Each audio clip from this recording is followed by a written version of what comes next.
Hey guys, thanks for joining us here at Salty Ginger Talk. If you're a returning listener, it's great to have you back. If you're new to the channel, we're glad you're here and we hope you like the show.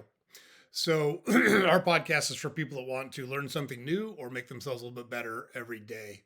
Focus a lot on kind of taking personal accountability, controlling our emotions, and making fact based, left brained, logical decisions, and making the world a better place by showing leadership through the people we interact with. So, today's episode, we're going to talk about why we're going to make the argument to you, really, why we think learning to love the work that you do in trying to achieve a goal is more important than the goal itself. And so it's a time of year where New Year's resolutions abound, right? Typically, if you look at research, New Year's resolutions last for less than 2 weeks. So I'm going to do X, whatever X is. Lose weight, read 10 pages in a book a day, walk for 10 minutes, insert goal here, doesn't matter. These things tend to fall off of the map. And our argument is that people focus on the goal itself and not changing the habits that are necessary to achieve the goal that they're trying to achieve. So, kind of the core message is when you love the work, when you become addicted to doing the work, the goal takes care of itself. When we coached a lot of youth sports, we would tell our assistant coaches, don't coach the result, coach the approach. So don't focus on, if you're teaching someone to hit, don't focus on hitting the ball well. Focus on learning the mechanics that it takes to hit the ball well. And hitting the ball well will be a natural byproduct of those habits, or throwing strikes, or kicking a soccer ball, or gymnastics. Doesn't matter. You're focused on the technique, the approach, doing the work.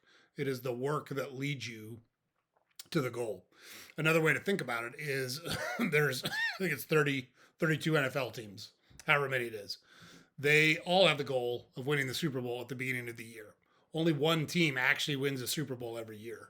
Does that mean they were just better at setting the goal of winning the Super Bowl? Of course it doesn't.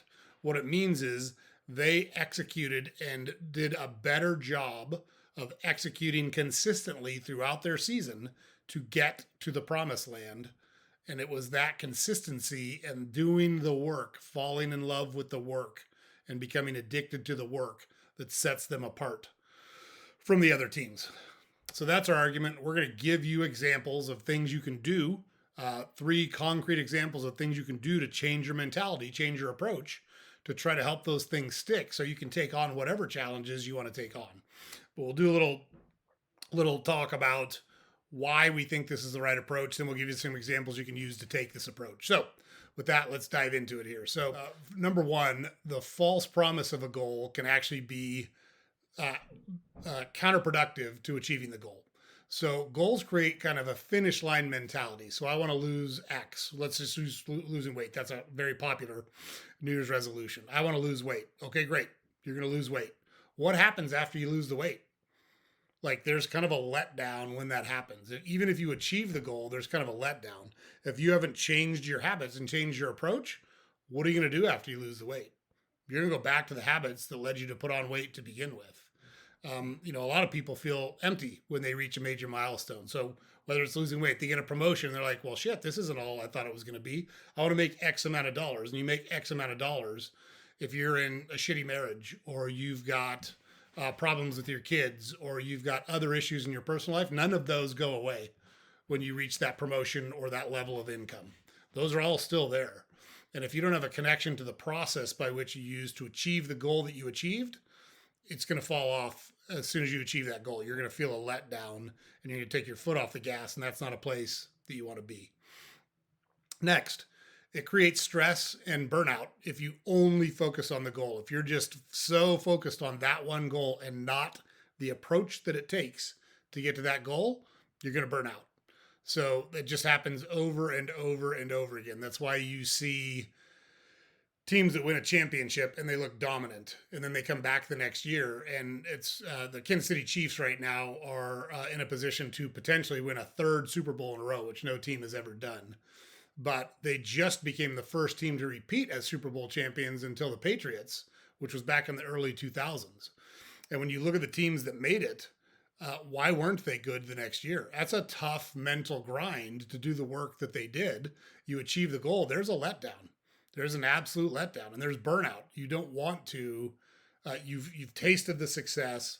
You haven't fallen in love with the work. You stop doing the work to the extent that you did it before, and it creates burnout. And while you're trying to achieve it, if you're singularly focused on either I achieve that or I fail, and all of this is for nothing, that creates a lot of stress, creates a lot of pressure. It forces you to take bad approaches in a lot of instances. It forces you to be a bit maniacal about things, and that's not a good place to be in most instances. So, the other thing, too, is if you're going to spend this much time and effort on something, you should actually like it. Like, you should like pursuing something, you should like going after something. And if you don't fall in love with the approach, if you're going to be doing these things every day to achieve this goal, and you don't love it, like, why do you want to live your life in misery? So we're big fans of being uncomfortable for a period of time every day. But if your entire existence is I'm going to do a bunch of shit I hate, you're not gonna stick to it. It's just not how human nature is. It's not how human beings work. At some point, you're not going to be able to talk yourself into doing the things you hate. That's why you have to learn to love these habits and the approach that you're going to take to achieve these goals.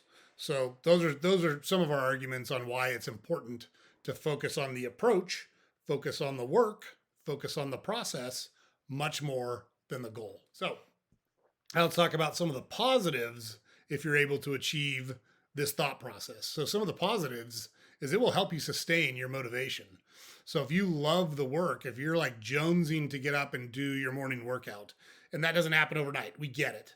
Like, this is a process by which, again, we're going to give you some tips on how to do this. But if you don't really love what you're doing, it's going to make it harder to get up and do that every day. Even when the goal feels distant, if you love the approach, like, I love that I'm taking action.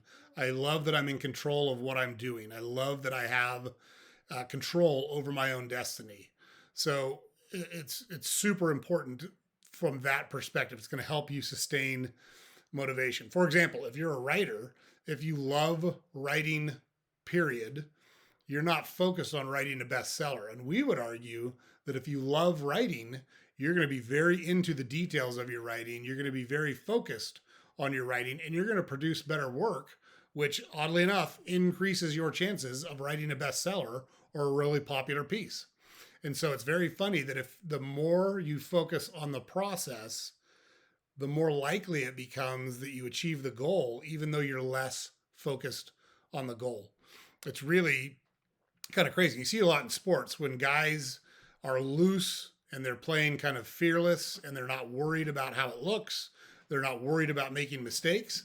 They generally play at a much higher level. We've all seen the guys that look like the moment's too big for them. They're nervous, they're anxious, they really want to do a good job. And that tenseness and that stress and that anxiety creates mistakes. People under pressure make mistakes. That's just how it works. So you gotta think about it from that perspective. Next, if you love what you're doing, you'll be more creative at it and you'll grow at it faster because you're not worried about the outcome. You're worried about the approach. What if I tried this a little bit different? What if I took a different approach in this aspect? What if I went this way instead of that way? That creativity is going to lead to growth. It's going to lead you to take chances. It's going to lead to you taking risks. It's going to lead to you exploring new options. And it's going to create much better development personally. It's going to create much better satisfaction. It's going to create more curiosity and more creativity. So this is what entrepreneurs do: is they build businesses. So when they encounter a problem, they have to figure out a way to solve it. And if they love the process of grinding through the problem solving, they're going to come up with better solutions.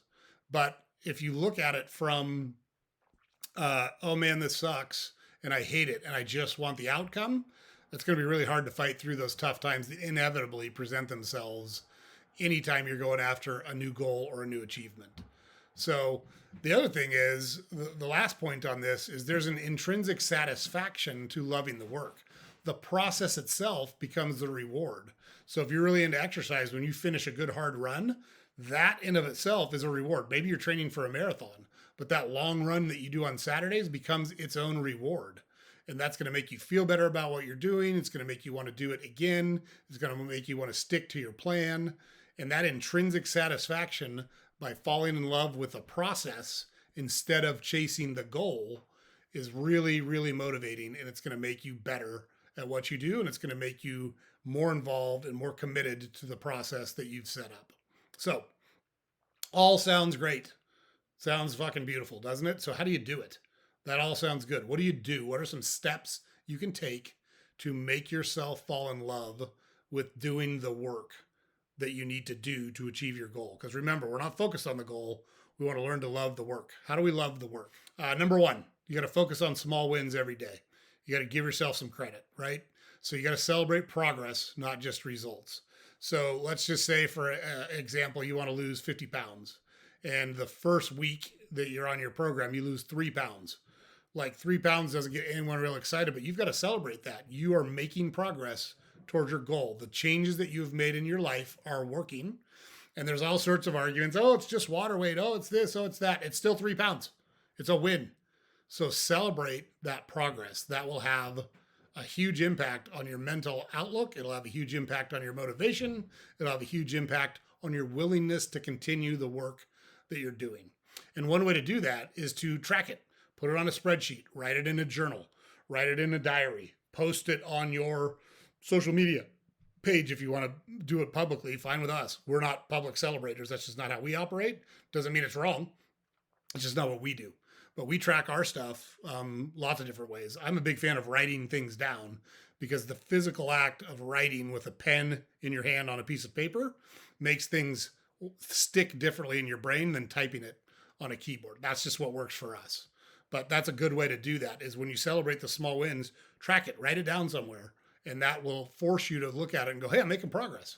It's not all is not lost. I might not be at my goal, but I'm headed there. I'm doing good things and I'm making progress. And that's important. Number two, you got to shift your mindset that challenges are not obstacles, but part of what you're going to look back on and say, you know what? I overcame a lot of adversity to get to where I wanted to be, and I'm proud of that. So you've got to think about it differently. So if you have as an example, if you have a difficult interaction with a customer, you can look at it as a way to improve your communication skills, improve your negotiation skills, improve your personal relationship building with people. That's a way to think about that differently. Like, hey, this is kind of tough, but it's going to make it even sweeter when I succeed here. We worked at a company that sells products to like restaurants, hotels, anywhere that like serves food to the public. And that business is notoriously fickle, meaning there's lots of different companies that want to sell products to these organizations. And we always used to say that the accounts that were hard to get were the accounts worth having. Because if they're hard to get, they're going to be hard for someone else to get too. And if you can convert them, you're going to earn their trust, you're going to earn their loyalty. And we used to say those were the accounts where it was worth spending a lot of time and effort to prospect. When you walked into a restaurant and they were willing to hand you the other guy's invoice, they're just shopping price. And they don't really give a shit about who's actually at their back door. They just want the lowest price. And there's nothing wrong with that, but that's not an account that you can count on long term. Because if the other guy drops his price on ribeye steaks, you lose that business. If the other guy drops his price on salad lettuce, you lose that business. If you've got a relationship with a customer, that's something that's it's going to persevere and stand the test of time and stand adversity. So that was the way we looked at it. And it was embrace the obstacle. It was go towards the obstacle. That is the solution for that challenge. And one way to do that is to practice gratitude and say, hey, every time you face a challenge, write down something you learned from it. Write down something about that challenge that made you better. If I hadn't experienced this adversity, I wouldn't have learned this skill or taken this approach. And so there was actually a benefit to going through what I went through. So that's another tip, to reframe the challenges as opportunities. It's not, hey, this sucks. This is an opportunity for me to practice this or get better at this. That's the way to think about it. And then the last concrete tip we've got is create a ritual. And we're big fans of rituals. So I can tell you that as a pitcher, when we would sit on the bench in between innings, we would put our hat and our glove in the same place. We would get exactly a half a cup of water. Most pitchers won't step on the first base or third base line when they walk out to the mound. They would throw the same number of warm-up pitches. There's a ritual, to all of that. And you can take that same approach to anything in your life. If it's about a workout, maybe you play your favorite song at the beginning of every workout, and that's your ritual to get into the workout. If you're a computer programmer, maybe before you start writing code, you make yourself your favorite cup of coffee, and that's your reward. That is the trigger to start doing the coding work or making it feel positive, tying it to something that you like as a part of that ritual is important. Maybe you have a specific set of clothes that you wear when you work out and you feel really good in those clothes. Maybe that is your reward. I get to put these clothes on and then go do my workout. Something like that. And you get to pick whatever it is that's important to you, but tie it to something positive, and you'll have a much better chance of falling in love with doing that process. And that will make doing that process much easier in the long run. And the way to do it is to pick something you really dislike in your activity. If it's a workout, if it's work, whatever it is, there's something in there, one particular activity you don't like, tie a positive ritual to the beginning and the end of that activity, and it'll make it much easier for you to take that on. So add something enjoyable to the parts that suck the most, and it'll make it suck a little bit less. And feel good about saying, I've got the mental toughness and the perseverance to push through this. And just that in of itself should make you feel better and change your perspective on doing that work. I know it sounds corny, but I'm telling you it works. We've done it a lot. We do it a lot, and it will work for you. We promise you. So remember, the joy is in the work.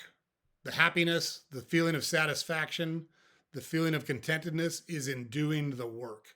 It's not in the recognition for doing the work, and it's not in the trophies for doing the work, and it's not in reaching your goal.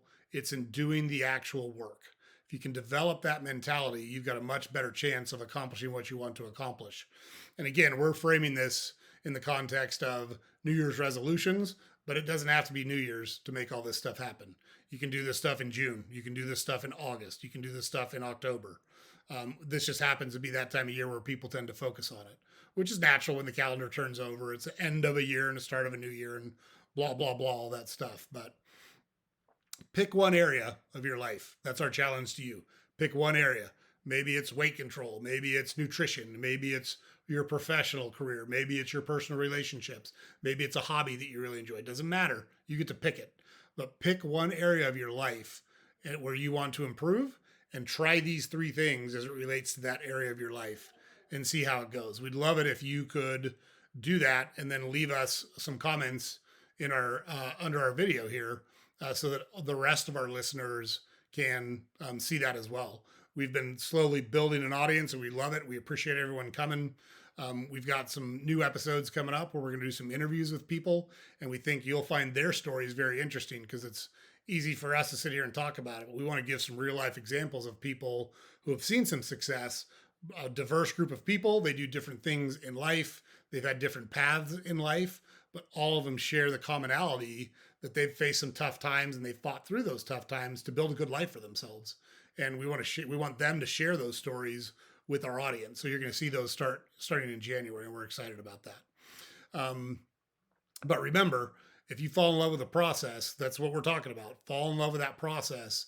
Success isn't achieving the goal. Success is changing your life. It becomes how you live, and that is the key to long-term success. And that's what we're all striving for. Yeah, so, guys, James puts it up over here every day. Head over to our website, saltygingertalk.com. All of our podcast episodes are available there. Links to all of our social media content is available there.